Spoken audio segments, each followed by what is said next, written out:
नमस्कार, तिखट तडकामध्ये आपलं स्वागत आहे। आज आपण बघणार आहोत उपासाची भाजणी आणि थालीपीठची भाजणी। तर आता आपण पहिले बघूया उपासाची भाजणी।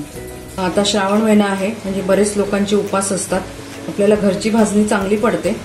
तर इथे मी 1 किलो भगर घेतलेली आहे, 1/2 किलो राजगिऱ्याचं पीठ आहे आणि 1/2 किलो साबुदाणा आहे आणि इथे 2 चमचे जिरं घेतलेले आहे। आता आपल्याला ही भगर आणि साबुदाणा हे छान भाजून घ्यायचे लालसर असे, आणि जिरं पण हे काही भाजायची गरज नाही, हे पीठच आहे। कारण राजगिरा नाही मिळाला म्हणून मी राजगिऱ्याचं पीठ टाकले। तुम्हाला जर राजगिरा मिळाला तर तोही तुम्ही फोडून घ्यायचा, म्हणजे त्याच्या लाह्या होतात आणि मग तो तुम्ही दळून घेऊ शकता।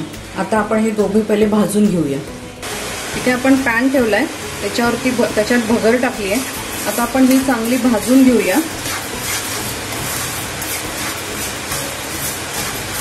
मंद ह्याच्यावरती सीम वरती भाजून घेऊ। इथे आपली भगर भाजून झाली आहे, भाजून झाली म्हणजे आता तिचा छान सुगंध सुटलाय, म्हणून आपल्याला कळते की आपल्याला काही फार लाल करायची नाहीये। बघितलं तर साधारण लक्षात येतोय हा कलर आणि हा, पण आता खाली थोडंसं लालसर व्हायला लागलंय, म्हणजे आता आपण काढून घेऊया। ही उरलेली भाजून घेऊ।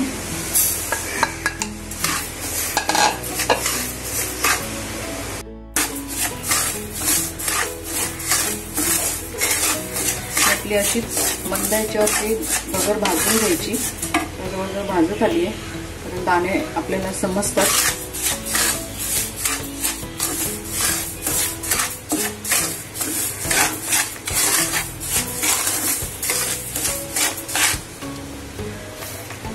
दोघांचा कलर एक आलाय, आता होत आली आपली भगर भाजून।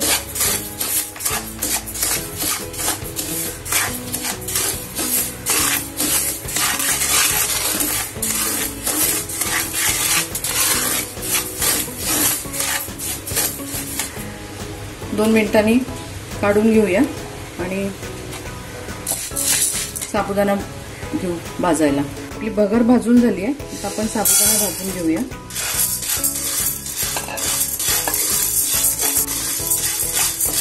तोही असा मंद ह्याच्यावरती भाजून घेऊया। आता आपलं बघा साबुदाणा पण आता थोडासा लालसर होत चाललाय, जरा जास्त भाजायचा नाहीये। थोडा कलर बदलला की आपण काढून घेतो। हे जिरं आहे ते थोडंसं भाजून घेऊया।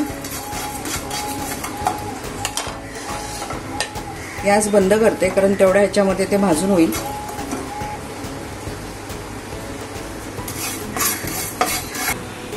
इथे आपलं भगर, साबुदाणा आणि जिरं भाजून झालेले आहेत। आता आपण हे थंड होऊ देऊ, आणि एक तर तुम्ही मिक्सरमधून काढा किंवा ग्राइंडरमधून काढले तरी चालण्यासारखं। आता आपण काढून घेऊ गार झाल्यावरती, मग मी तुम्हाला पुढची प्रोसिजर दाखवते। इथे आपली उपासाची भाजणी दळून झालेली आहे। श्रावण महिना आहे, आता बरेच उपास असतात, तुम्ही ही भाजणी करून बघा, तुमचे अभिप्राय आम्हाला कळवा। आता आपण थालीपीठची भाजणी बघूया। त्यासाठी मी इथे साहित्य घेतलेले आहे। इथे बाजरी मी 1/2 किलो घेतली आहे, ज्वारी 1/2 किलो घेतली आहे, त्याच्या अर्धी म्हणजे 1/2 गहू आणि 1/2 तांदूळ घेतलेले आहे, आणि हे जे 1/2 आहेत त्याच्या अर्धे अर्धे मी मुगाच्या ऐवजी मूग डाळ ऐवजी मूग घेतले। तुम्ही मुगाची डाळ पण घेऊ शकता। इथे उडदाची डाळ घेतलेली मी, तिथे तुम्ही अख्खे उडीद पण घेऊ शकता। तिथे मी पांढरे वाटाणे थोडेसे घेतलेले, हे ऑप्शनल आहे, तुम्हाला पाहिजे तर तुम्ही टाकू शकता। चवळी पण ऑप्शनल आहे, हे पण तुम्ही पाहिजे तर टाकू शकता। हरभऱ्याच्या डाळीच्या ऐवजी मी इथे हरभरे घेतलेले, तुम्ही हरभऱ्याची डाळ पण टाकू शकता। मटकी पण ही ऑप्शनल आहे, तुम्हाला पाहिजे असेल तर तुम्ही टाकू शकता। मेन आपण ह्या 3 गोष्टी टाकतो, चणा डाळ, मूग डाळ आणि उडीद डाळ, पण मी हे थोडंसं घेतलेलं आहे। तुम्ही याही पद्धतीने करून बघा। आता आपण हे सगळं चांगलं भाजून घेणार आहोत, आणि मग याच्यामध्ये साधारण 100 ग्रॅम आपल्याला धने घालायचे आणि 50 ग्रॅम जिरं, हे सगळं भाजून मग आपण दळून आणायचं। इथे आपण ही बाजरी घेतली आहे 1/2 किलो, ही आता आपण भाजून घेऊया। तुम्हाला पाहिजे तसं प्रमाण तुम्ही घ्या, मी साधारण 1/2 किलोचं प्रमाण दाखवलंय तुम्हाला, तुम्ही कमी जास्ती करू शकता। आता आपण हिला बाजरी चांगली फुटेपर्यंत, म्हणजे त्याच्या लाह्या फुटेपर्यंत अशी छान भाजून घ्यायची। मंद ह्याच्यावरती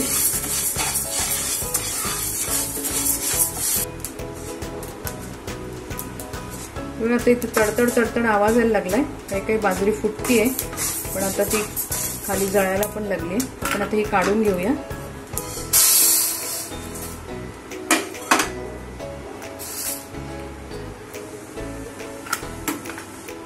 आपण गहू भाजून घेऊ.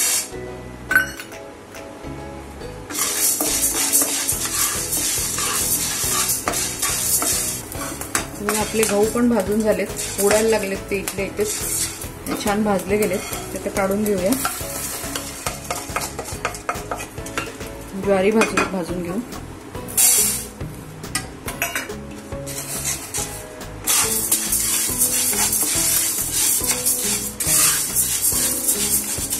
आपली चांगली तडतडायला लागली आहे.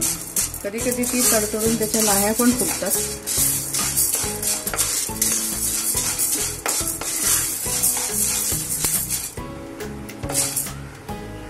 धान्य तडतडायला लागलं म्हणजे समजायचं भाजत आलं. आता आपण तांदूळ भाजतोय.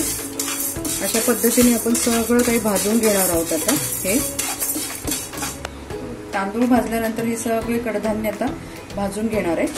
आणि मग गार झाल्यावरती आपण एक तर घरघंटीवर दळून आणा किंवा गिरणीतून दळून आणा. इथे आपले सगळे कडधान्य ज्वारी, बाजरी, गहू, तांदूळ भाजून झालेले आहेत. तर आपण थोडेसे धने भाजून घेऊया.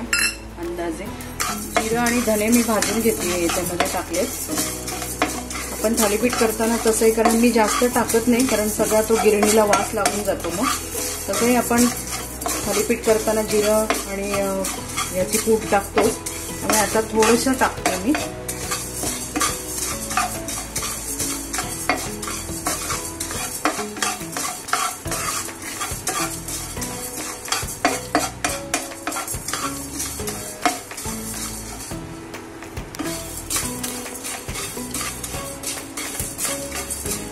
छान सुगंध सुटलाय दोन्ही भाजल्याचा. आता गॅस बंद करूया.